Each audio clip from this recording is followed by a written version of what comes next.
Hello friends, कैसे हैं आप सब। आज आपके लिए नया टॉपिक लेके आया हूं, डोपिंग इन स्पोर्ट्स। ये टॉपिक एक ऐसा टॉपिक है जो कि बहुत ही इम्पोर्टेंट है आपके लिए। ये हमारे यूजीसी में यूजीसी के जो नेट का एग्ज़ाम होता है या फिर सेट का एग्ज़ाम होता है या फिर कोई भी फिज़िकल एजुकेशन का एग्ज़ाम रहता है, उसमें ये टॉपिक काफ़ी ज़्यादा इम्पोर्टेंट है। तो पहले शुरू करेंगे कि डोपिंग होता क्या है। डोपिंग एक जो जो प्रतिबंधित जो दवाएं होती हैं या ड्रग्स होती हैं, उनका यूज़ करना अपने परफॉर्मेंस को बढ़ाने के लिए, उसे हम डोपिंग कहते हैं। या कोई भी जो स्टिमुलेंट है उसके उसका इलीगल यूज़ को अपनी परफॉर्मेंस में बढ़ाने के लिए अगर कोई एथलीट यूज़ करता है तो उसे डोपिंग कहेंगे। तो इसके लिए डोपिंग के लिए दो जो अ, दो दो एजेंसी बनी है वर्ल्ड में। एक तो वाडा है। वाडा का जो फुल फॉर्म है वर्ल्ड एंटी डोपिंग एजेंसी है। ये कब एस्टेब्लिश हुई थी? ये हमारे ये 10 नवंबर 1999 को ये बनी थी, इस्टेब्लिश हुई थी। तो ये नॉन प्रॉफिट है, एक ऑर्गेनाइजेशन है और इसके जो हेड क्वार्टर है वो कनाडा में है, मॉन्ट्रियल में। जो ऑफिशियल लैंग्वेजेस है इसकी वो इंग्लिश और फ्रेंच है। और इसके जो प्रेसिडेंट है वो है विटोल्ड बांका, जो इसके वो प्रेसिडेंट है। तो अब बात करते हैं नेशनल एंटी डोपिंग एजेंसी की, जिसे कि नाडा भी कहा जाता है, NADA। तो ये 24 नवंबर 2005 को ये बनी थी। और इसकी जो हेड क्वार्टर है वो दिल्ली में है। और ऑफिशियल लैंग्वेजेस जो हैं इंग्लिश, हिंदी है। और चेयरमैन जो इसके हैं वो हमारे मिनिस्टर ऑफ स्पोर्ट्स जो इंडिया के रहते हैं वो हैं। और जो एफिलेटेड किसके साथ है? इंडियन ओलंपिक कमेटी के साथ। तो शुरू करते हैं। जो कि जितने भी कंपीटिंग स्पोर्ट्स होते हैं उसमें जो परफॉर्मेंस एनहांस ड्रग्स होते हैं, जो जिन्हें कि एथलीट यूज़ करते हैं, उनको बैन किया गया है IOC के द्वारा, यानी कि इंटरनेशनल ओलंपिक कमेटी के द्वारा। जो बैन ड्रग्स जो हैं स्पोर्ट्स में, वो कौन कौन से हैं वो हम देख लेंगे। जिसमें ये जो एथ्रोपायोटिन है वो डोप में आ जाता है, एनाबॉलिक स्टीरॉयड आ जाता है, स्टिमुलेंट्स आ जाते हैं, या फिर ह्यूमन ग्रोथ हार्मोन आ जाता है, या फिर डायरेटिक्स आ जाता है। तो इसमें से जो आप कहेंगे कि जो स्टिमुलेंट्स जो इसमें जो प्रोहिबिट किए गए हैं, आप उनके नाम सुन लीजिए। एक ये एम्फिनाजोल है, और एम्फिटामाइंस, बोरोमेंटन, कैफीन, कार्फिडोन, कोकेन, एफिड्राइंस, फेनकामाफेमिन, मैसोक्राब, पेनिट्राट्रोजोल, पिप्राडोल और एक्स्ट्रा जो इसी से जो रिलेटेड सब्सटेंस है वो इसमें बैन है। तो ये हमारे सभी जो हैं ये स्टिमुलेंट्स हैं। और बात की जाए कैफ़ीन की, तो कैफ़ीन भी एक इसमें बैंड है, लेकिन उसकी एक वो एक मात्रा दी गई हुई है कि कितनी उसमें आपके यूरिन में कि जो है उसकी 12 ग्राम 12 ग्राम माइक्रोग्राम, सॉरी 12 माइक्रोग्राम पर मिलीमीटर। ये इससे ज़्यादा अगर होगी तो कैफीन की मात्रा, तो वो डोप में पाया जाएगा। और इसी के साथ जैसे कि आप बात करेंगे आगे एफिड्राइन या मेलिफिड्राइन की, तो इनकी जो कंसंट्रेशन है वो आपके यूरिन में वो 10 माइक्रोग्राम से 10 माइक्रोग्राम माइक्रोग्राम पर मिलीमीटर से ज़्यादा नहीं होनी चाहिए। और या फिर जो जो कैथीन है, तो कैथीन का जो कंसंट्रेशन यूरिन में वो 5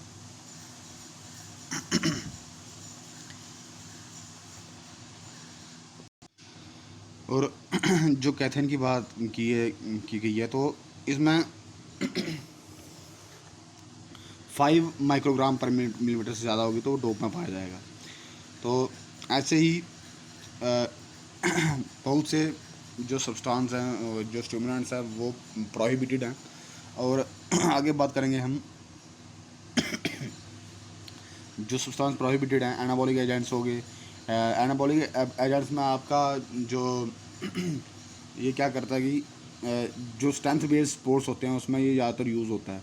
तो इसमें ज़्यादातर जो टेस्टोस्टेरोन जो लेते हैं जो वो प्लेयर्स स्ट्रेंथ वगैरह के लिए, तो काफ़ी साइड इफ़ेक्ट हैं इसके। जैसे कि जो इंडिविजुअल होगा उसमें बाद में उसमें वो बैलेंसनेस आ जाएगी, यानी कि गंजापन आ जाएगा, या फिर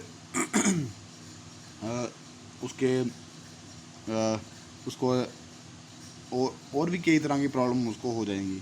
तो अलग जो फिर peptide hormones, growth factors and related substances, beta 2 agonist, hormone and metabolic modulators, diuretics and other masking agents, ये सभी बैंड है।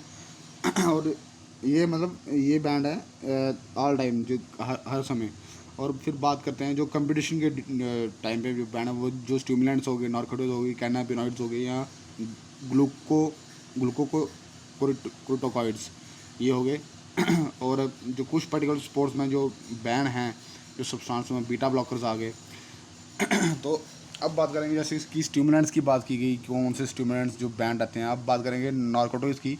तो नार्कोटिक्स जो क्लास बी में जो इंक्लूड किए गए हैं नार्कोटिक्स में, तो जो इसमें रहेंगे बुप्रेनोफाइन, डेक्स्ट्रोमोरामाइड, डायामॉर्फिन जिसे कि हीरोइन कहा जाता है, मेथाडोन, मॉर्फिन, पेंटाजोकाइन, पेटाइडाइन, एक्स्ट्रा जो सब्सटेंस हैं, ये सभी बैंड और ये नार्कोटिक सब्सटेंस है। जैसे कि और कुछ इसमें ये भी बताया गया कि नार्कोटिक्स में जो कोडीन होता है, या फिर डेक्स्ट्रोमेटॉर्फिन, या फिर डेक्स्ट्रोप्रोपोक्सीफेन, डाईहाइड्रोकोडीन, डाईहेनोएक्सिलेट, एथाइल मोर्फाइन, फोलिकोडाइन, प्रोपोक्सीफेनाइन एंड टेरामेडोल, ये सब ये जो अभी नाम बोले ये परमिटेड हैं, ये यूज़ कर सकते हैं। अब बात करेंगे जो एनाबॉलिक एजेंट्स हैं, जो क्लास सी में जो एनाबॉलिक एजेंट्स जो प्रोहिबिटेड हैं, तो उनमें से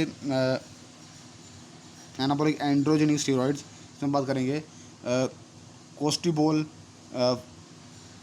फ्लूऑक्सीमेस्ट्रोन, methandienone, metenolone, nandrolone, norandrostenediol, norandrostenedione, oxandrolone, stanozolol and other related substances, ये बैन है। और androstenediol, androstenedione, DHEA, dehydroepiandrosterone, dihydrotestosterone, testosterone and other related substances, ये सभी एनाबॉलिक में आ जाते हैं।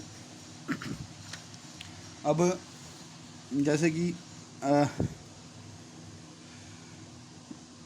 जो अदर एनाबॉलिक एजेंट्स हैं, यानी कि क्लेनब्यूट्रोल, सेल ब्यूटामोल, या फिर सेल ब्यूटामोल जो है इसकी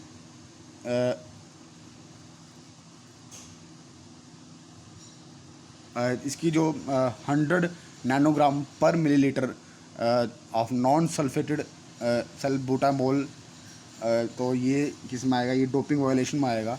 और अब बात करते हैं डायरेटिक्स की। डायरेटिक्स क्यों नहीं लेते हैं प्लेयर्स, जो जिसमें वेट चेक वगैरह होता है, इसमें वेट मेजर वगैरह होता है, उसमें ज़्यादातर वेट को कम करने के लिए डायरेटिक्स लिया जाता है। डायरेटिक्स क्या करता है, जो आपका बॉडी का वाटर होता है जो बॉडी में, उसको ये निकाल देता है, ताकि उससे क्या होता है कि आपका जो बॉडी का वेट होता है वो कम हो जाता है। तो डायरेटिक्स में जो प्रोहिबिटेड सब्सटेंस जो हैं वो आ गया आपका एसीटेनाजोलामाइड, ब्यूमेटानाइड, क्लोराटेलिडोन, एटाक्रेंसिन एसिड, फुरसोमाइड, हाइड्रोक्लोरोथायाजाइड, मैनिटोल, मिरासलाइल, सिप्रोनोलैक्टोन, टिरामेट्रीन एंड और जो इसके रिलेटेड सब्सटेंसेस हैं। अब बात करेंगे जो पेप्टाइड हार्मोन्स, मैमेटिक्स एंड एनालॉग्स हैं, उसमें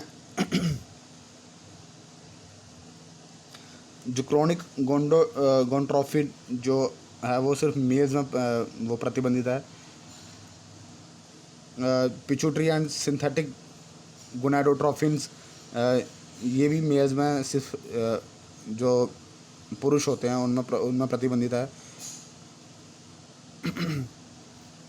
बाकी ग्रोथ हार्मोन्स आ गए, या फिर इरिथ्रोपोएटिन आ गए, या फिर कुछ जो प्लेयर्स होते हैं, यानी कि वो क्या करते हैं, फिज़िकल डोपिंग में आता है वो ब्लड डोपिंग करते हैं, ताकि उससे क्या होता है कि जो आरबीसीज की मात्रा ज़्यादा रहती है उनके ब्लड में और उनको पावर आ जाती है, उनको डबल पावर मिल जाती है, वो ब्लड डोपिंग में कला जाता है।